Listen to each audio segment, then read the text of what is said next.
ಎಲ್ರಿಗೂ ನಮಸ್ಕಾರ. ಇಂದು ಆಂಜನೇಯ ಜಯಂತಿ.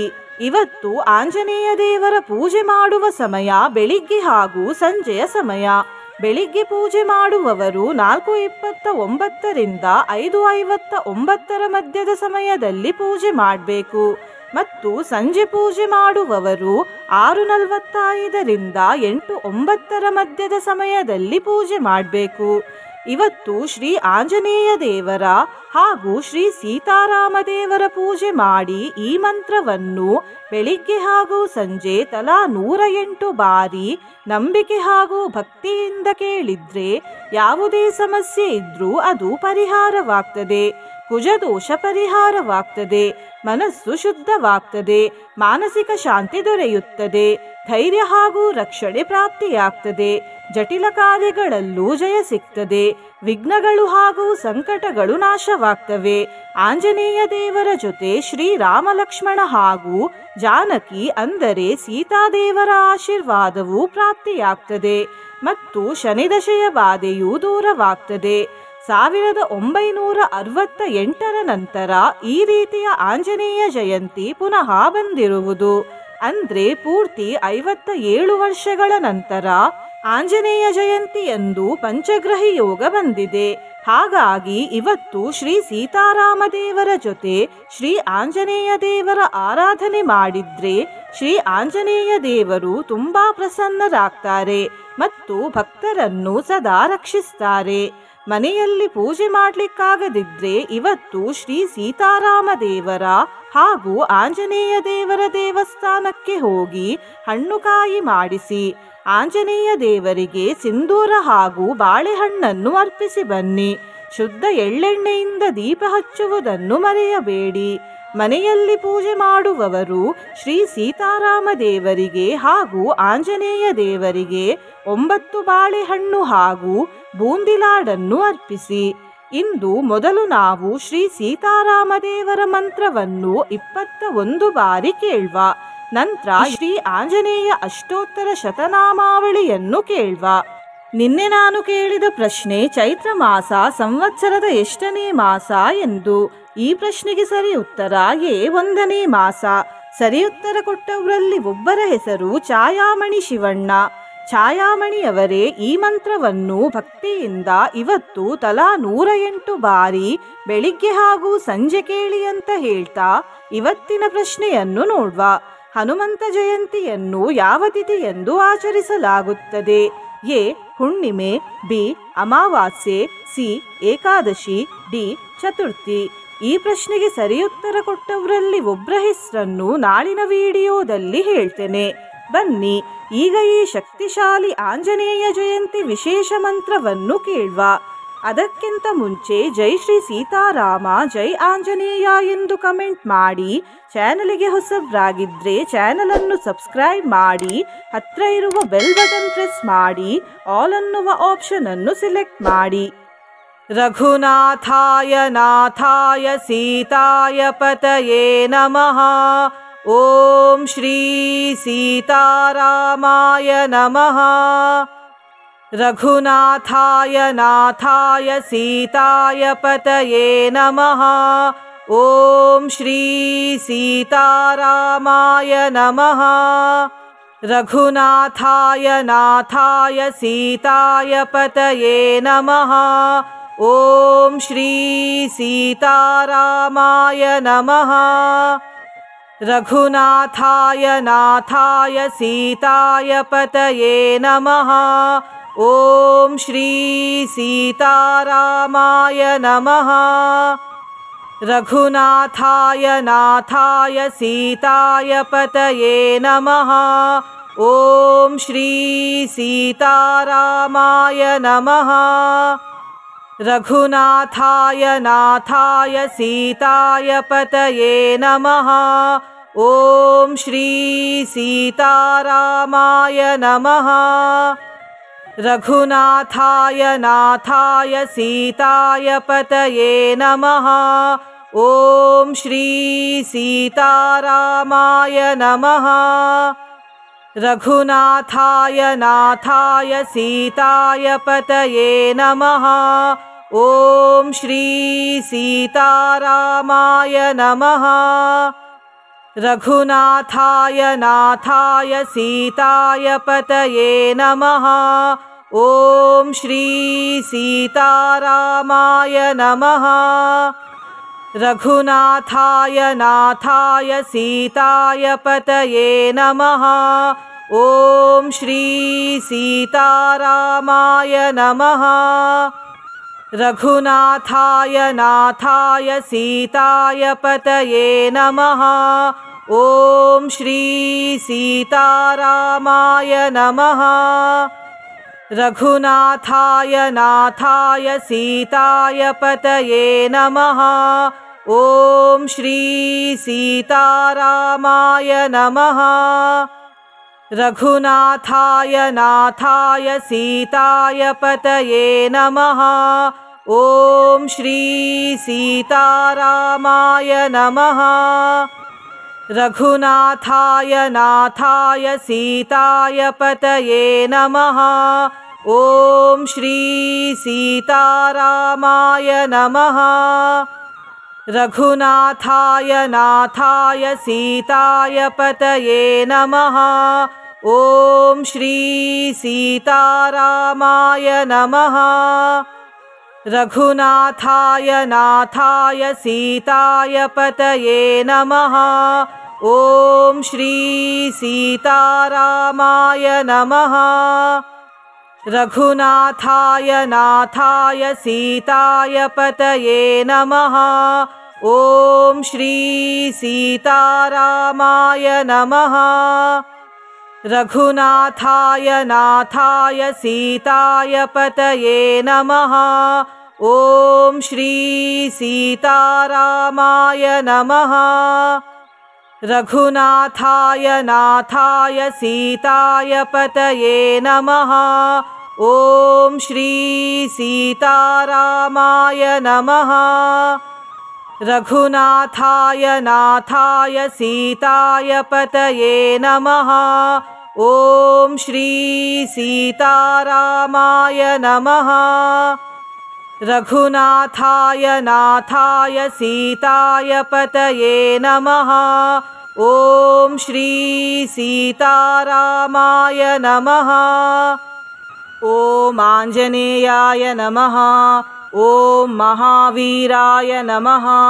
ॐ हनुमते नमः। ॐ मारुतात्मजाय नमः। ॐ तत्त्वज्ञानप्रदाय नमः। ॐ सीतादेवी मुद्राप्रदायकाय नमः।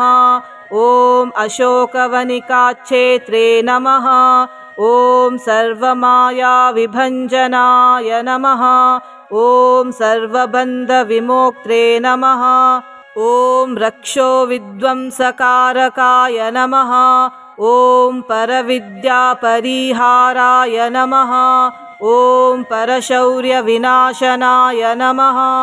ॐ परमन्त्रनिराकर्त्रे नमः।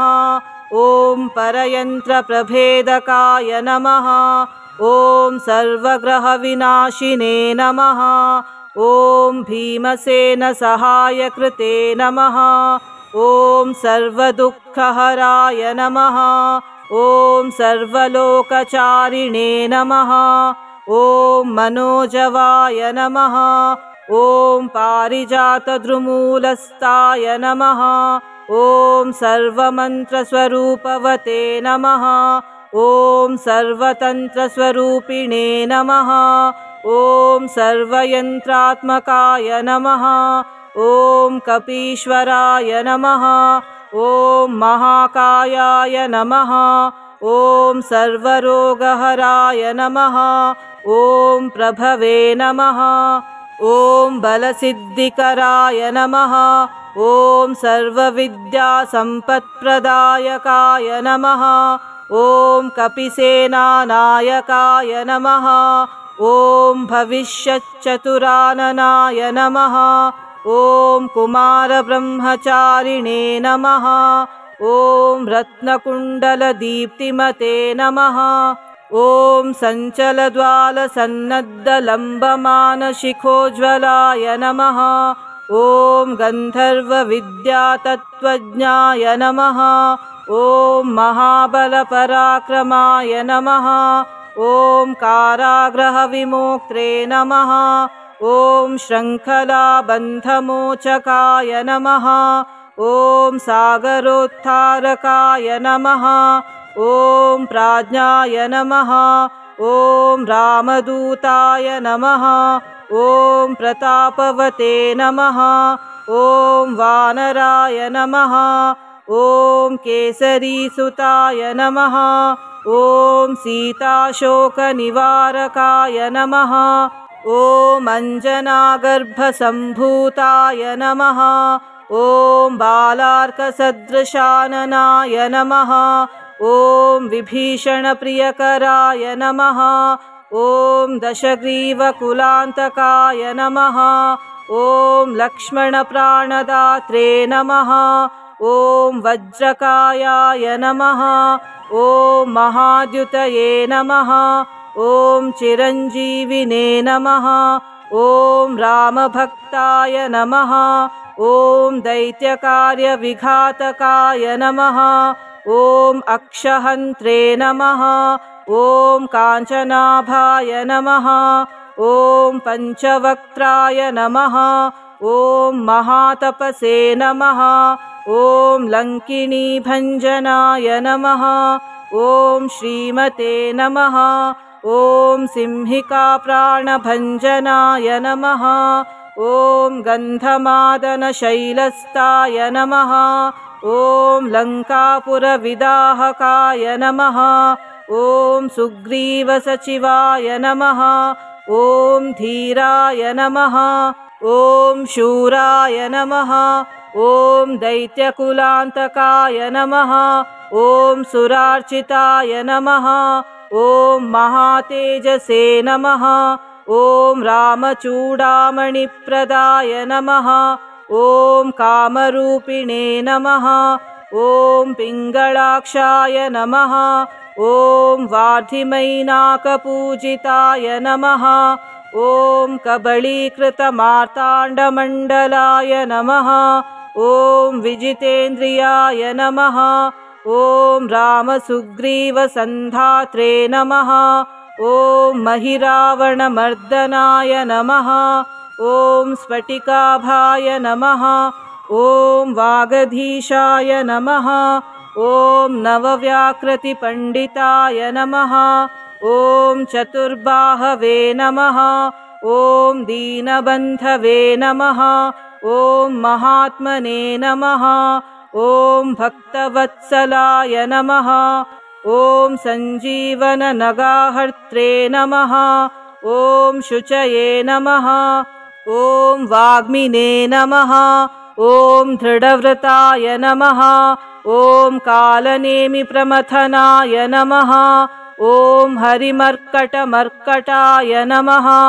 ॐ दन्ताय नमः। ॐ शान्ताय नमः। ॐ प्रसन्नात्मने नमः। ॐ शतकण्ठमहापहृते नमः। ॐ योगिने नमः। ॐ रामकथालोलाय नमः। ॐ सीतान्वेषणपण्डिताय नमः। ॐ वज्रदंष्ट्राय नमः।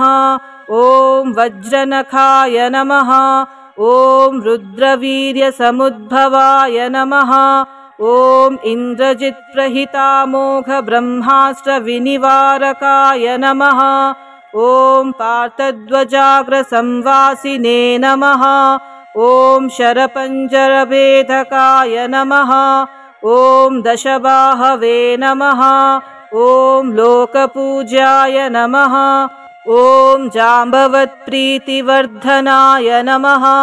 ॐ सीतासमेत श्रीरामपादसेवाधुरन्धराय नमः।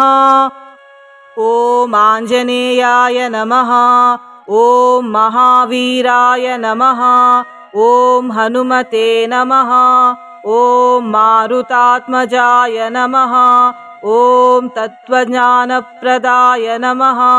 ॐ सीतादेवी मुद्राप्रदायकाय नमः।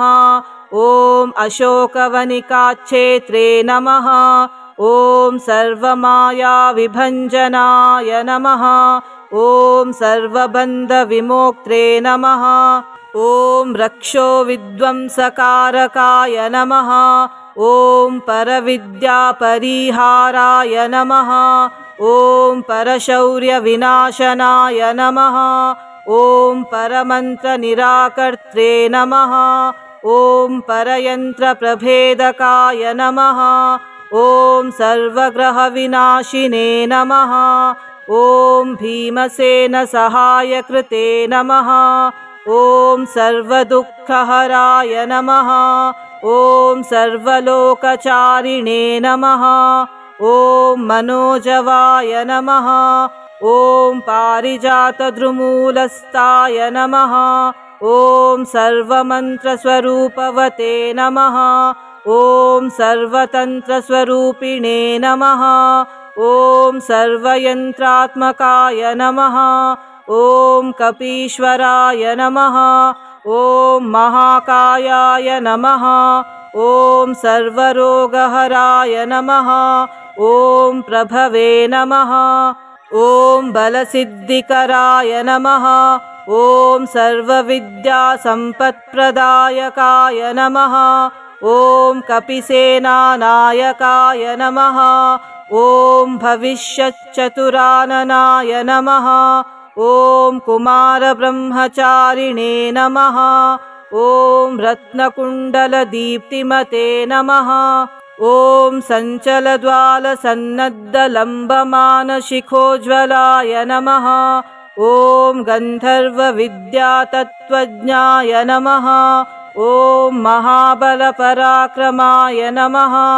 ॐ कारागृहविमोक्त्रे नमः। ॐ शृङ्खलाबन्धमोचकाय नमः। ॐ सागरोत्थारकाय नमः। ॐ प्राज्ञाय नमः। ॐ रामदूताय नमः। ॐ प्रतापवते नमः। ॐ वानराय नमः। ॐ केसरीसुताय नमः। ॐ सीताशोकनिवारकाय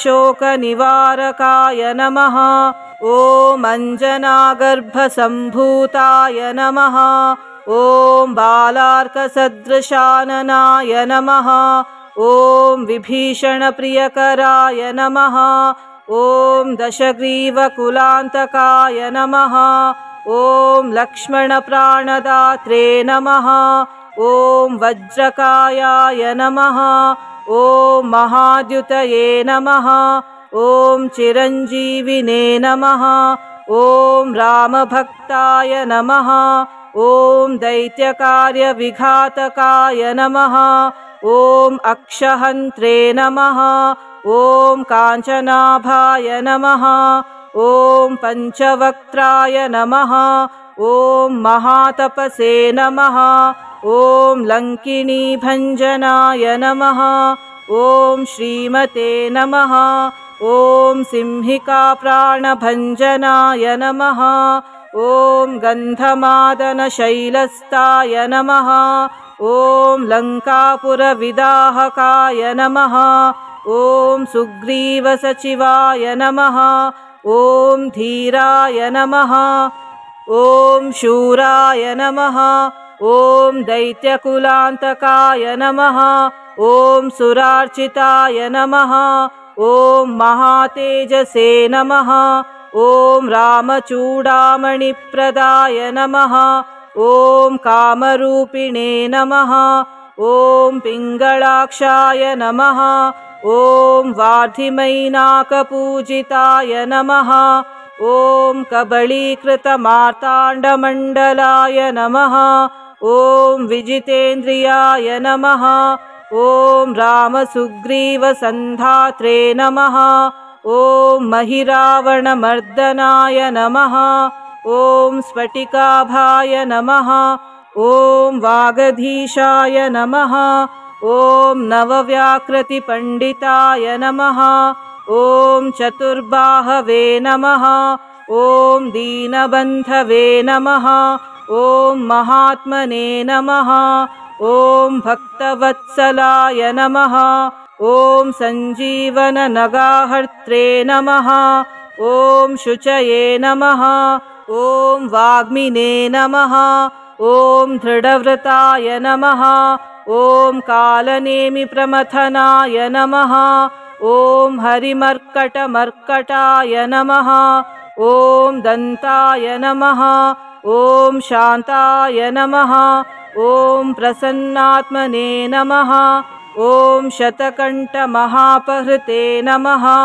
ॐ योगिने नमः। ॐ रामकथालोलाय नमः। ॐ सीतान्वेषणपण्डिताय नमः। ॐ वज्रदंष्ट्राय नमः।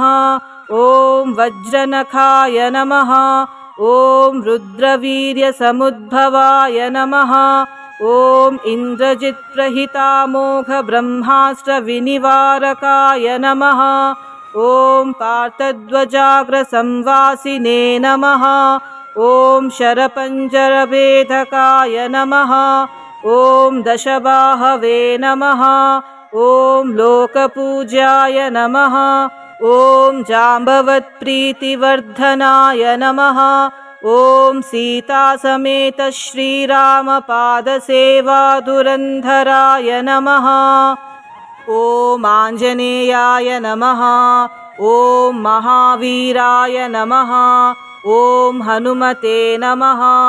ॐ मारुतात्मजाय नमः। ॐ तत्त्वज्ञानप्रदाय नमः। ॐ सीतादेवी मुद्राप्रदायकाय नमः। ॐ अशोकवनिकाक्षेत्रे नमः। ॐ सर्वमायाविभञ्जनाय नमः। ॐ सर्वबन्धविमोक्त्रे नमः। ॐ रक्षोविध्वंसकारकाय नमः। ॐ परविद्यापरिहाराय नमः। ॐ परशौर्यविनाशनाय नमः। ॐ परमन्त्रनिराकर्त्रे नमः। ॐ परयन्त्रप्रभेदकाय नमः। ॐ सर्वग्रहविनाशिने नमः। ॐ भीमसेनसहायकृते नमः।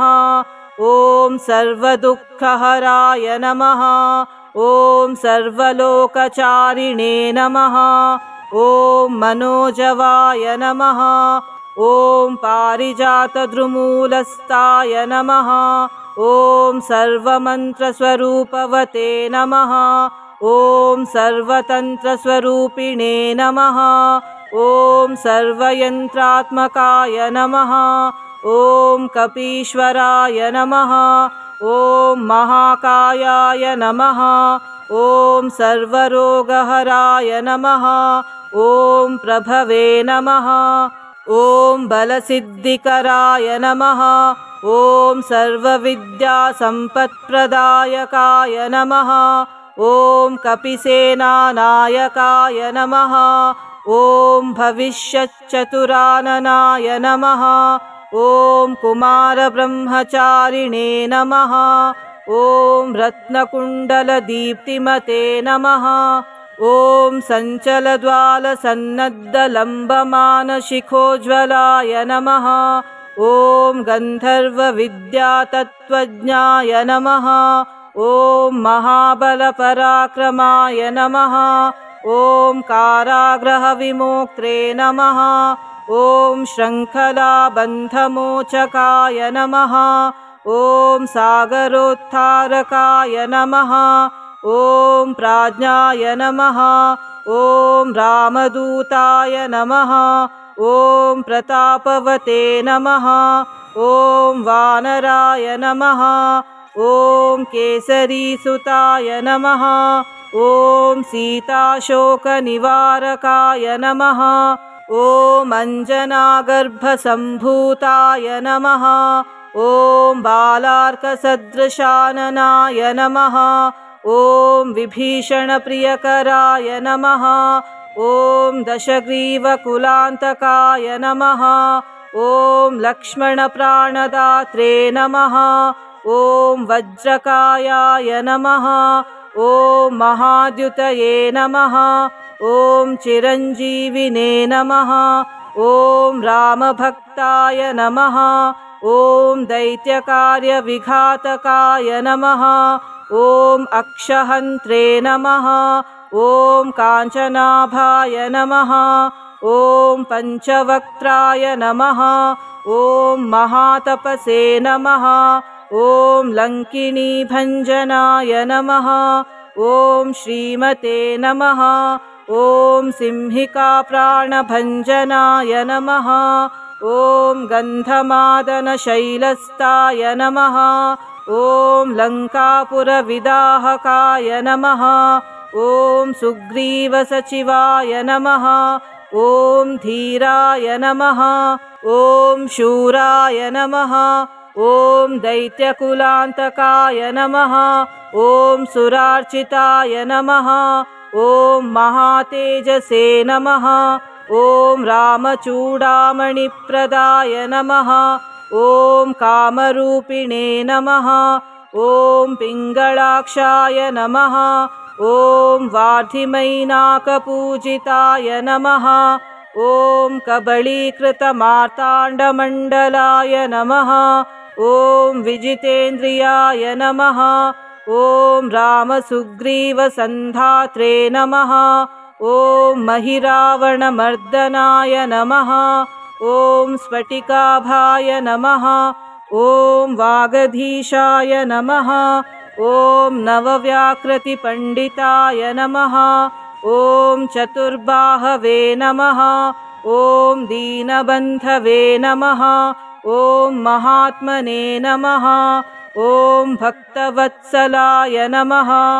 ॐ सञ्जीवननगाहर्त्रे नमः। ॐ शुचये नमः।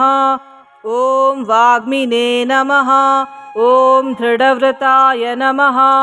ॐ कालनेमिप्रमथनाय नमः। ॐ हरिमर्कटमर्कटाय नमः।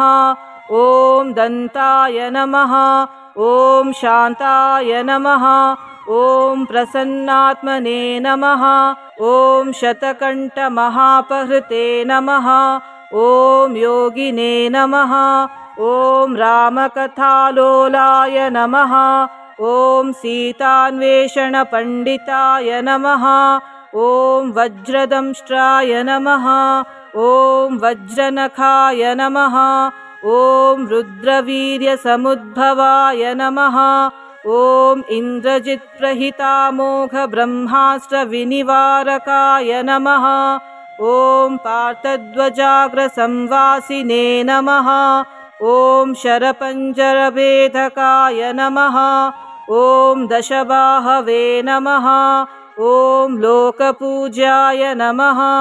ॐ जाम्बवत्प्रीतिवर्धनाय नमः। ॐ सीतासमेत श्रीरामपादसेवाधुरन्धराय नमः। ॐ आञ्जनेयाय नमः। ॐ महावीराय नमः। ॐ हनुमते नमः।